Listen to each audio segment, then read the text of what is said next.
Fa misy fiovana hoavana sy lalipaka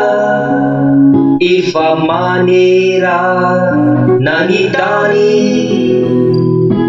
aoka ivonona daholo mba hitandy zay idona ny zavaboary manontolo mba tsy ho tampoka ny izany malaky fande izao rehetra izao izay taranye voatery mandao aoka iezakare anovafanao efa misokatrane lay lalana vao efa nifarana izao ny disadisa lasa nateoko ireo farasisa fatongy zao lay azavana zay nandrasana ka miova sy mibeba mba tsy anenina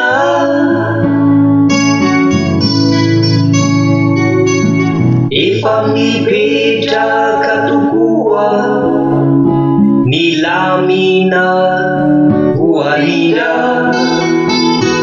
izay tondra irosoa ariko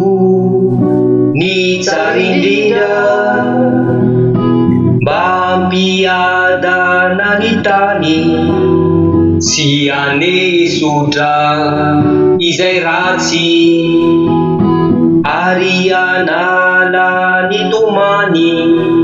mba iova atsihoatsy malaky fande izao rehetra izao izay taranye voatery mandao aoka iezakare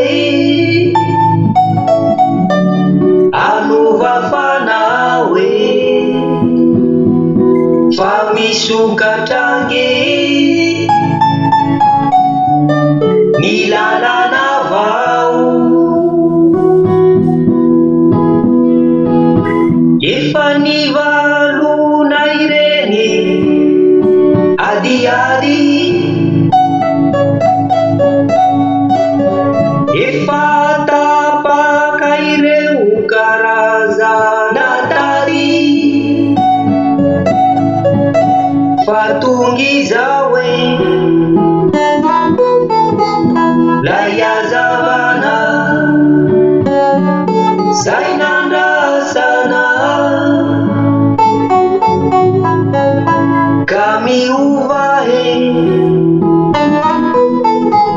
sy mibeba mba tsy anenina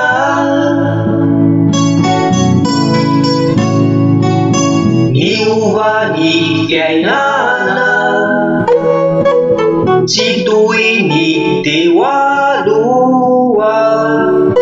efa tsy maintsy zakaina,